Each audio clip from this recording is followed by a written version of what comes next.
السلام علیکم ورحمت الله وبرکاتو. ډیره موده په یوټیوب ما ویډیو اپلوډ نکړه د مصروفیاتو د وجې. ډیر معذرت کوم. ډیرو کسانو به کالونه کول، میسجونه به کول. قاری سي موږ ته وظیفه پکار ده د رشتې د پاره.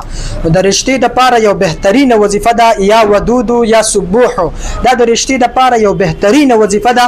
دا به تاسو یو سلوي خورځي کوي دا وظیفه. الله جل شانه بس تاسو رشتہ ډیر په بهترین ځای کې کم ځای کې چې تاسو خو خوي من پسند شادي دا غي د پارم کولای شي. د دین علاوه کله چا رشتې مثال رشتې پس ناراضي یا یو ځای ته ورځي خو ال تاغوي ته انکار کیږي او دوی وی چې زمونږ د مسله الله حل کی. نو دا وظیفه شروع کوي یا ودود یا سبوح. 313 مرتبه د سحر د مزنبات، 313 مرتبه د ماخام د مزنبات.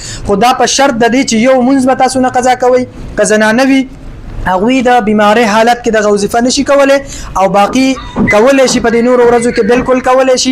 د ډیره بهترینه وظیفه ده او اسانه وظیفه ده.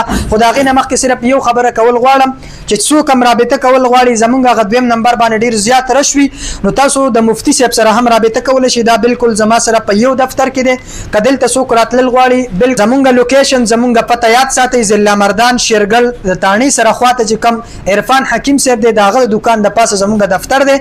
بالکل تاسو هر ورځ راتلی شي. اول په هفته کې مونږه 2 ورځې کې ناستو چونکه اوس کسان ډیر وي نو تاسو هر ورځ راتلی شي. خو زه چې په کم ټیم کې یم هغه د سهار 9:30 بجو نه والا د 12 پورې زه په خپل باندې يم او د 3 بجو نه د 15 پورې بیا زم. د دې په درمیان کې به د مفتی صاحب هم ناسوي او د سحر نه به هم ناسوي. د جناتو چې د چا هر قسم مسلوي د جناتو که سخترین جنات ولې نوي د مفتی صاحب به علاج کوي. تاسو دا غسر رابطه کولای شي 0340 93 521 په دې نمبر تاسو رابطه کولای شي او په بهترین طریقې سره به د علاج کیږي ان شاء الله. په کم نیت چې راغلی بالکل مطمئن به تاسو ځئ. والسلام. ډیر مننه. الله مرته خوشاله ساتي.